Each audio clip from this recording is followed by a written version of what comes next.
விஷமம் பண்றதுல தீம்பு செய்வதுல உன்னை போல பூரணமானவா யாருமே கிடையாதுடா. ஏன்னா லோக்கத்துல என்னென்ன விஷமம் உண்டோ அத்தனையும் நீ பண்ணிட்ட.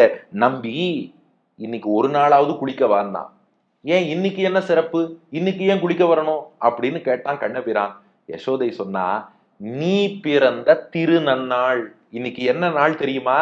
நீ பிறந்த, நீ அவதாரம் பண்ணின திரு நன்னாள். இன்னைக்கு நீ அவதாரம் பண்ண ரோகிணி நட்சத்திரம் ஸ்ரீ ஜெயந்திப்பா. அப்ப இன்னைக்கு நீ குளிக்க வேண்டாமான்னா.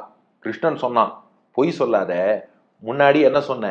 நீ பிறந்த திருவோணம், நீ விஷ்ணுவோட அவதாரம், இன்னைக்கு சிரவண நட்சத்திரம், சிரவணம், அதனால குளிக்கவான்னு தானே முன்பு என்னை அழைத்தாய். திடீர்னு ரோகிணின்னு சொல்றியே, இதெல்லாம் நம்புற மாதிரியா இருக்கு?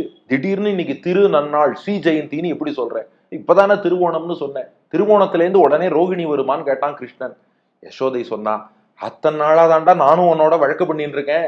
நான் முதல் பாட்டு ஆரம்பிச்சு 8ஆம் பாட்டு வரத்துக்குள்ள 10 நாள் ஆயிடுத்து தெரியுமா? அவ்வளவு நாள் நீ புடிச்சு இழுத்து புடிச்சுட்டு இருக்கியேங்கிறா. திருவோணம், அவிட்டம், சதயம், பூரட்டாதி, உத்தரட்டாதி, ரேவதி, அஸ்வினி, பரணி, கார்த்திகை, ரோஹிணி. உன் ஆக்சுவல் திருநக்ஷத்திரம் ரோஹிணியே வந்துருத்துரா. அப்போ திருவோணம் பொதுவா நாராயணனோட நட்சத்திரம்ங்கிற பேர்ல திருவோணத்துல குளிக்கவான்னு கூப்பிட்டு உன் நட்சத்திரம் ரோஹிணியே வந்துருத்து. இன்னும் குளிக்க வராம இருக்கியே. 10 நாளா போராட வச்சுட்டியடா. வேண்டாம், நன்று நீ நீராட வேண்டும். மத்த நாள்ல குளிக்காதவா கூட பிறந்த நாள் அன்று நன்றாக குளித்து நன்னா அலங்காரம் பண்ணிப்பா இல்லையா? அதனால நன்று, நல்ல முறையில் நன்றாக நீ நீராட வேண்டும். இந்த நாளிலே, பிறந்த நாளிலே நீ குளிக்க வேண்டும். அதனால நாரணா ஓடாதே வாராய், நாராயணா ஓடாமல் வான்னாலும்.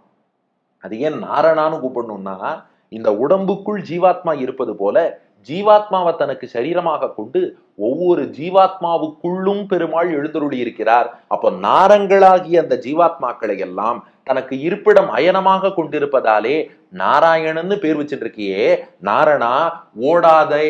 அப்போ எல்லா ஜீவாத்மாவுக்குள்ளும் நீ இருக்கும்போது யசோதைங்கிற இந்த ஒரு ஜீவாத்மாவை, பெரியாழ்வாருங்கிற இந்த ஜீவாத்மாவை, கவசம் கனெக்ட் சங்கரா தொலைக்காட்சி நேயர்கள் என்ற இந்த ஜீவாத்மாவை விட்டுட்டு நீ ஓடலாமா? உள்ள நாராயணன்னு உள்ளதானே உட்காந்துருக்கணும், விட்டுட்டு ஓடலாமா? அதனாலதான் கிருஷ்ணா ஓடாதே இல்ல, நாரணா ஓடாதே வாராய். நாராயணன்னு பேர் வச்சுண்டு என்னை விட்டுட்டு நீ ஓடி போக முடியுமா?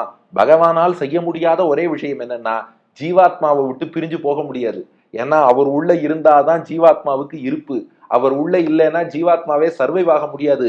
அதனால ஓடாதே, நாராயணன் பேர் வச்சுன்னு என்னை விட்டு ஓட முடியாது. வாராய், ஒழுங்கா வந்து குழி என்று அழைக்கிறாள்.